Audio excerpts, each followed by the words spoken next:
ఎడారిలో సెలయేర్లు మే 6వ తేదీ. యెహోవా మర్మము ఆయన యందు భయభక్తులు గలవారికి తెలిసి ఉన్నది. కీర్తనల గ్రంథము 25వ అధ్యాయము 14వ వచనం.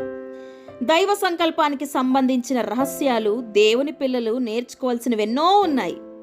వారితో ఆయన ప్రవర్తించే తీరు చూసేవారికి కొన్నిసార్లు అర్థం కానట్టుగాను భయంకరమైనదిగాను కనిపించవచ్చు. మనలో ఉన్న విశ్వాసం అయితే ఇంకా లోతుకి గమనిస్తుంది. ఇది దేవుని రహస్యం. మీరైతే పైపైన చూస్తారు, నేనైతే వీటి వెనక దాగి ఉన్న పరమార్థాన్ని చూస్తాను అంటుంది విశ్వాసం. ఒక్కోసారి వజ్రాలను అస్తవ్యస్తంగా ఏదో ఒక కాగితంలో పొట్లం కడుతుంటారు, అవి విలువైనవని ఇతరులు గమనించకుండా చేయడానికి. అరణ్యంలో ప్రత్యక్ష గుడారాన్ని కట్టినప్పుడు బయట నుండి చూస్తే దాన్ని కట్టడానికి ఖరీదైన సరుకులేమీ ఉపయోగించలేదు. దాని విలువ అంతా లోపలుంది. పైకి కనిపించే ఆ పొట్టేలు చర్మం, మేక వెంట్రుకలు లోపల ఉన్న వైభవాన్ని ఎంత మాత్రమూ చూపించడం లేదు.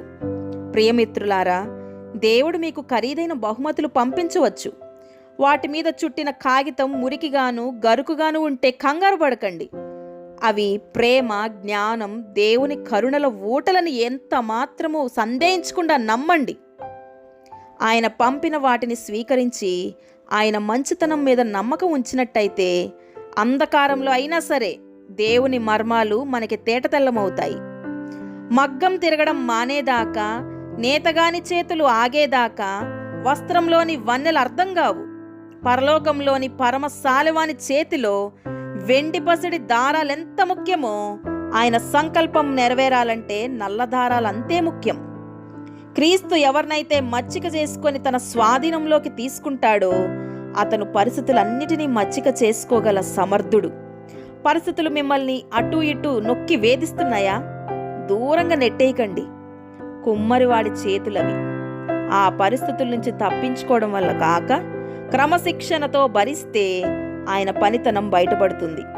నిన్న ఆయన ఘనతకి తగిన పాత్రగా మలచడమే కాదు, నీలో దాక్కొని ఉన్న శక్తి సామర్థ్యాలను బయటికి తేవడం కూడా చేస్తున్నాడు.